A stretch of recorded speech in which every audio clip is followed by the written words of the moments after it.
in the industry that you're in, and Yes. you are one of the top producing brokers, teams, everything, right? And so, what do you see in your industry right now?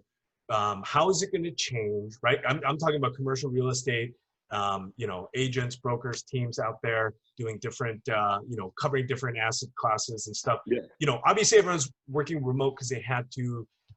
Do you see that still happening post a vaccine? Do you think everyone gets out to normal? You know, what is kind of the landscape that you see in the next? I think a lot of people are going to be leaving the industry. I think there's going to be a mass exodus. Number one, all the retail brokers are going to be gone. All the office brokers are going to be gone. Right. I think really the only saving grace is multifamily, land, and industrial. Right. And not a lot of people are going to be jumping into the industry. So actually, we're going to contract on the size of the brokerage business. Even our own Compass, we had a round of kind of layoffs on the staff, but also layoff on agents that were producing. Marcus Millichap, there's a lot that have. Yeah, everyone's kind of doing some layoffs and really focusing on the, you know, the core teams. cream. The top, the creme de la creme, whatever. Right. So I think that's going to be a big issue. We're seeing people leaving the industry. We're seeing a lot of these companies now having a reason to consolidate offices and reduce their footprints. I see. So that's going to be a big thing. I think, even though I think that for commercial, at least certainly for my team, the remote work from home won't last. As soon as we can go back into the office, we're going back to the office. You have that energy, just the whole day process is so enhanced by our communication and being right next to each other. So I think once there's a vaccine or our offices open up, we're going back in. Now, when we had a quick opening like about a month ago, I went into the office and realized, well, I'm not being productive in my office because all my stuff is now at home. So at this point, I don't see myself going back into the office until my entire staff goes back. Got it. Right? So at this point, I'm working from home. Yeah. I got into the industry in the world financial crisis, you know, in 2008-9 is when I got into it. And it's now, obviously I was younger and wet behind my ears at that point, but it definitely feels different today than it did back then. Right? We're not seeing defaults like we used to. We're not seeing bankruptcies like we used to. We're seeing them, but not like how they used to be. And I just think that there's been such a bull market in real estate that every person that I talk to, for the most part, has holding power. Yeah.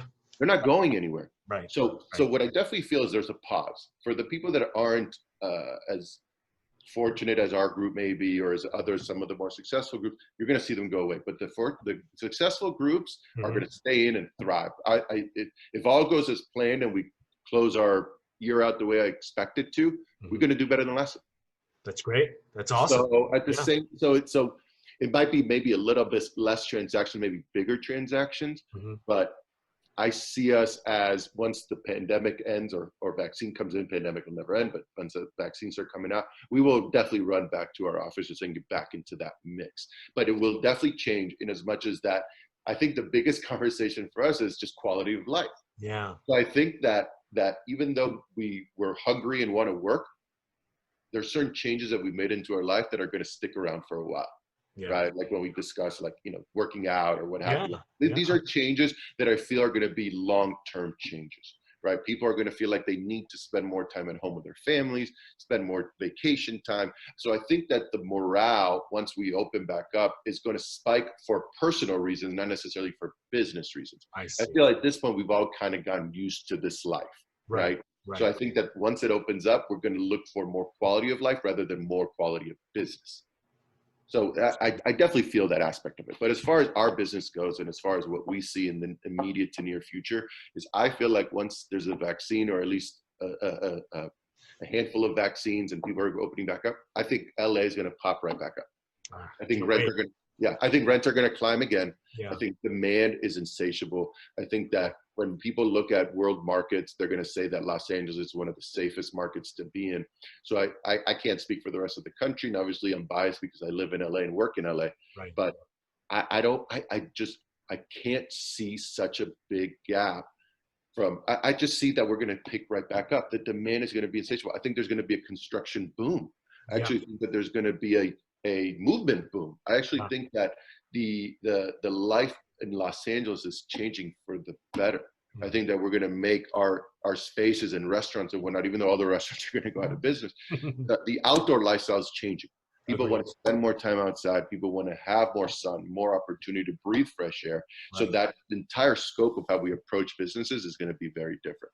I Right. think that the co-working business model is going to come back. The co-living model, which we've sold a lot of land for co-living, their rental rates are staying strong. Their vacancies are low. Sure, they've had to adjust some of their rents, as you would assume, but as long as they keep their tenant base in, they're going to do just fine. So I feel like it's a hold that is not going to be making a long scale term effect on the fundamentals of Los Angeles real estate.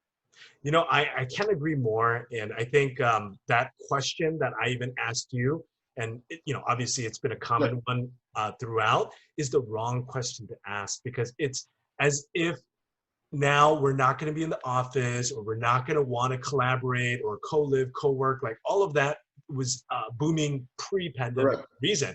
But we can't blame that for what's going on. I think the response, the testing, the tracing, the leadership has failed us. Not, though, you're right, epically failed, right? So if all we need to do post-vaccine is improve that part, right? So we could all still collaborate, still work, still boom, still go forward.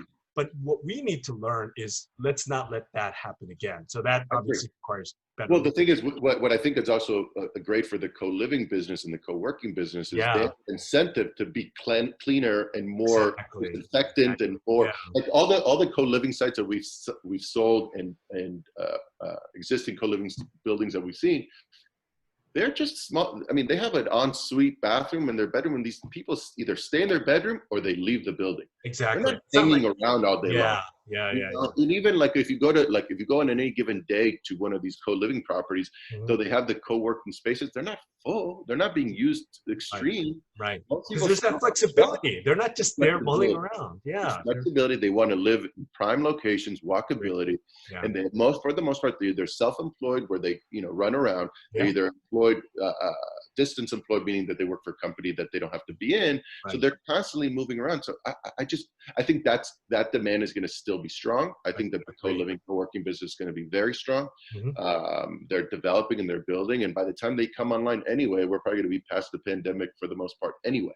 So I don't see that as a negative. In fact, we're constantly dealing with all the co-living companies. They're constantly, I would say they probably took a break at the beginning of the pandemic. I would say that, they probably took, I would say they're probably starting to buy again. I would say they probably took a 4 to 6 month break, but I think they realized that the numbers have held strong, that the demand is still very strong, and that they need to keep building in order to fit the demand that Los Angeles has. Absolutely. It's just they're going to adjust with what happened, and those were, we're all better for it anyway. So I absolutely agree. Some would even think that they're safer. They're all these co-livings, they're curated. They have on-site staff. So they're constantly cleaning throughout the day. You go to any co-living place and they're clean anyway. They're cleaner than most people. They're cleaner than most places, in offices or homes. So I'm like I said, I'm extremely bullish on LA. I don't think the demand is going away anytime soon. I will say land prices have definitely come down. Adjustment and values have definitely come down. Apartment values haven't really come down. They probably held. So some would say that they look a little bit more attractive, but that's because they haven't been raising the prices as much in the last year. But land values have definitely come down. I mean, I'm seeing at least a 10% discount across the board.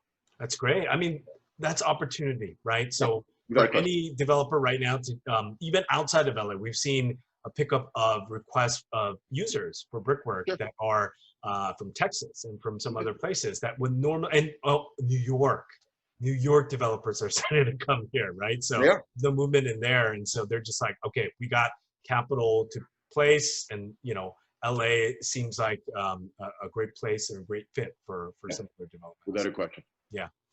All right, Dario. Well, it was great. Of course. Talking with you again. It's again, super appreciate the time. Lost some weight there, so motivation for me to. Come on, let's do it. Well, I appreciate it. Anytime having me. It's always a great conversation with you, John. Absolutely. Thank you, Dario. And Have a great see you guys day. next time. Thank you. Bye. Bye.